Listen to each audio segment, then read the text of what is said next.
Hello and welcome. It is me, Bajheera. I'm here today to cast some WoW and do some fucking cocaine. I will be giving you some insight into what it's like when you are on the yayo. Please do not try this at home, kids. It's dangerous. I'm joined by a guy with a dead cat on his head and the famous Bol Jones. So how about we get this shit started? Are you ready, boys? Hit them with the yayo.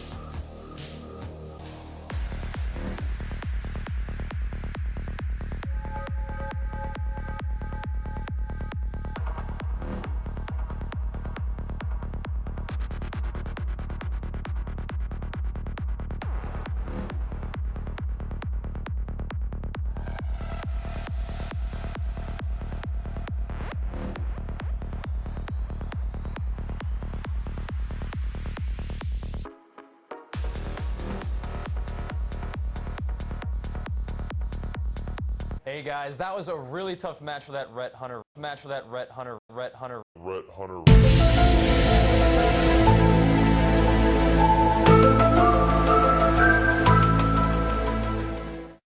In the tournament.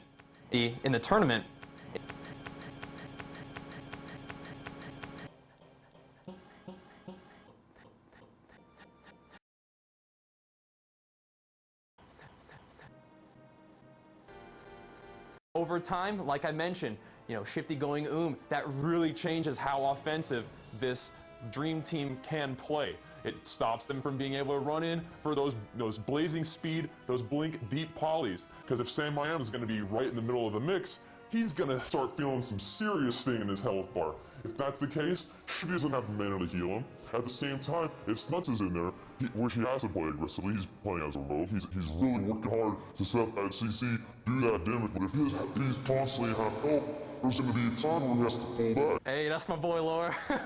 What the fuck am I doing here? Who's this guy? What is he saying? Maybe I should just keep nodding. Do they know that I'm on Yale? No, I'm just being paranoid. Just keep nodding and they won't notice. Where the fuck am I? Who am I? What is my name? Am I even alive anymore?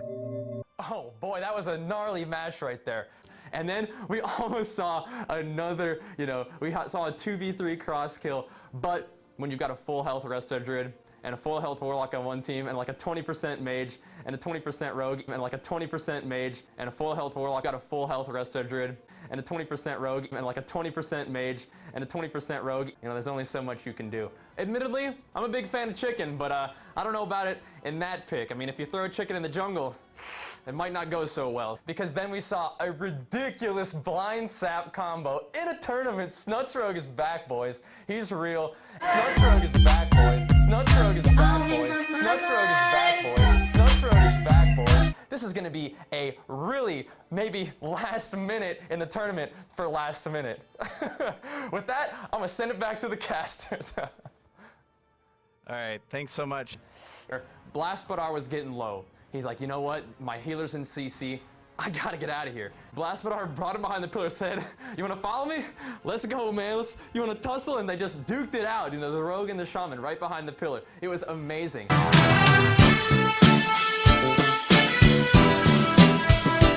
Now this comp is nasty. They went at it again, once again, last minute held on against the pressure of Dream Team. And then after that second reset, Shifty started getting real thirsty. He started having to go for drinks. Meanwhile, Oz was just pouring on the lock damage. If you notice at the end of that game, Oz did 11 million damage. That's like double the damage of both players of Dream Team combined.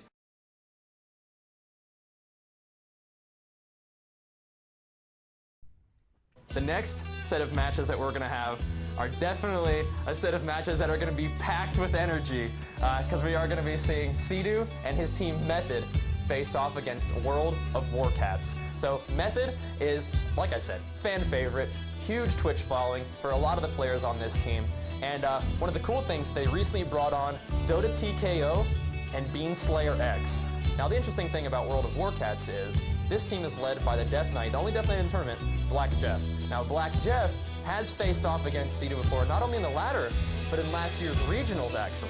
So this is going to be a highly anticipated rematch of what is most likely going to be Feral Warlock Shaman against Shadow Cleave. And Sidu, being the godlike shaman that he is, pardon the fanboy, being the awesome shaman that he is going to have to try some way to maybe use his grounding totems effectively in order to stop that Death Grip, Fist of Justice, Strangulate combo. Now, one of the things that we saw from that last game, just a big shout out to Absurd, is he grounded all those clones. That was so beast. And if Sidu can have the same skill and luck with grounding some of these setups from the Shadow Cleave, I think that they're going to be able to ride out that storm and really apply some serious pressure as Feral Warlock Shaman. Sounds like we're just about ready to go. Gonna throw it back to the casters. Let's do this, guys.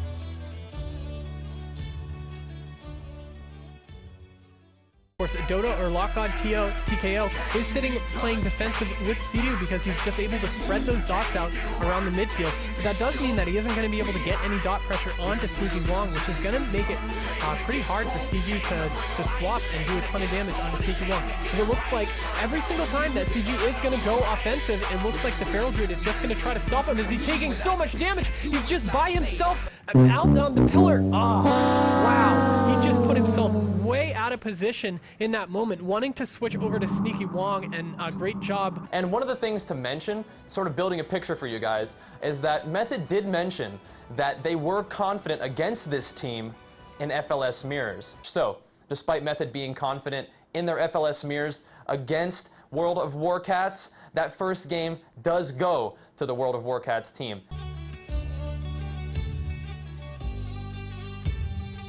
They're trying to get down over here out of line of sight. CG actually trying to cast a couple of heals on himself to keep himself alive. Are they going to be able to turn this back around, though? It looks like they've managed to keep themselves relatively stable for the time being, despite being at so low health. And they may be able to get a kill onto Sykesy here. He's at 20% health as well. Sidu just doing his best to keep his team alive, but no, Beanslayer out of nowhere takes a big chunk of damage, loses about 25% health. And that's going to be it. That's going to be 2-0 for World of Warcats, taking out what is quite possibly the fan favorite here, Team Method.